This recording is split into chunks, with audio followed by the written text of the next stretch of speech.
श्री याज्ञवल्क्य ऋषि कथा को प्रयाग से लेकर कैलाश पहुंचे हैं। ये मानस का तीसरा घाट है।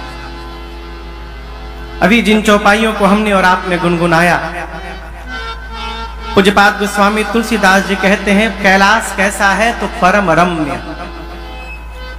परम रम्य कौन गिरिवर कैलासो। अब ये दर्शन करिए कैलाश परम रम्य क्यों है, कारण सदा जहां शिव उमा निवास। गोस्वामी श्री तुलसीदास जी कहते हैं कैलाश के दिव्य शिखर पर मेरी मां भवानी जी और भगवान शंकर जी का सदैव वास है।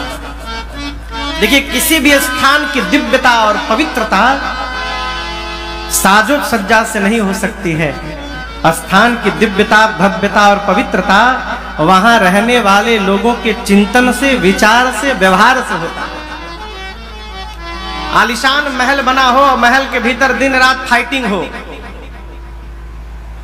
जे बाबू है फाइटिंग के मोड में खड़ा बा, तो उस महल में रहने का मन नहीं करेगा।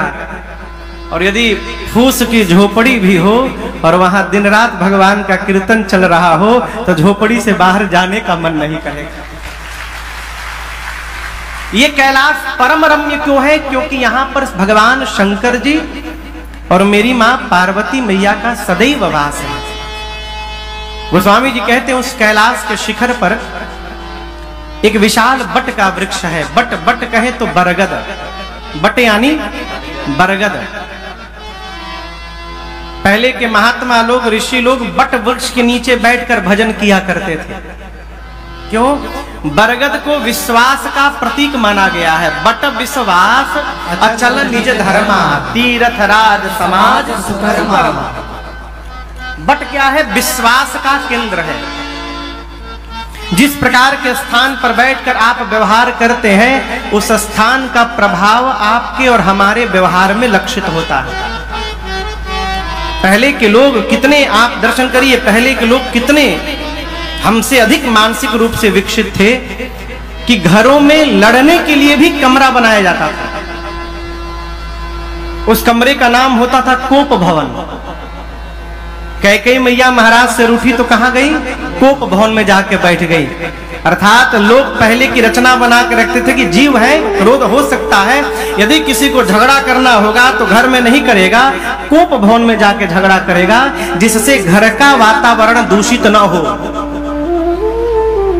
साधक के एक एक व्यवहार का स्थान सुनिश्चित होना चाहिए। कहां बैठकर भोजन करना है, कहां बैठकर भजन करना है, कहां व्यापार की चर्चा करनी है, कहां परिवार की चर्चा करनी है और कहां व्यवहार की चर्चा करनी है। एक एक स्थान निश्चित हो।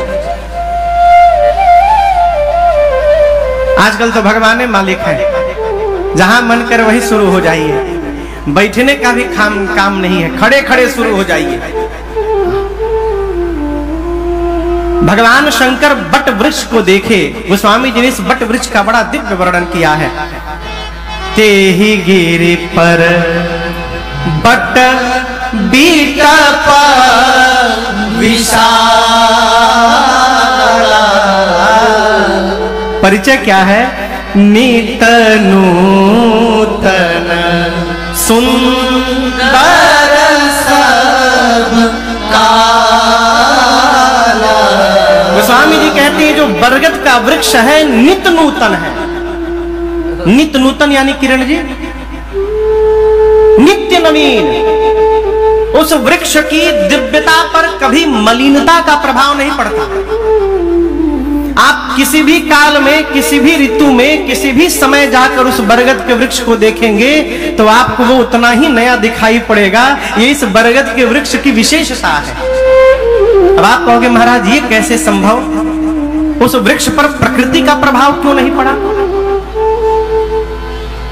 तो यहां समझिएगा प्रकृति का प्रभाव शरीर पर पड़ता है, परंतु यदि हम और चाहें तो हम और आप अपने मन को प्रकृति के प्रभाव से बचा सकते हैं।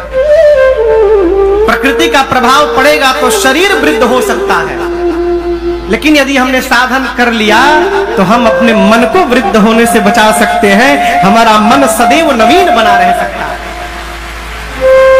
और जीवन में हार हो चाहे जीत हो, उसके पीछे शरीर बाद में है, मन हमारा पहले है। कहते हैं मन के हारे हार है और मन के जीते जीत है। मन कैसे स्वस्थ रहेगा? तो इसका केवल एक उपाय है, भगवान का भजन। दूसरा कोई उपाय नहीं है। भगवान का भजन, सत्संग, महापुरुषों का संग, दिव्य ग्रंथों का पठन पाठन, यही उपाय है जिससे हमारा मन स्वस्थ हो सकता है। और स्वस्थ मन से ही श्रेष्ठ व्यवहार संभव है। जो मन बीमार हो गया है उससे कुछ भला का कार्य होने वाला नहीं है। मन स्वस्थ हो। मन स्वस्थ कैसे होगा? आत्मसमर्पण से।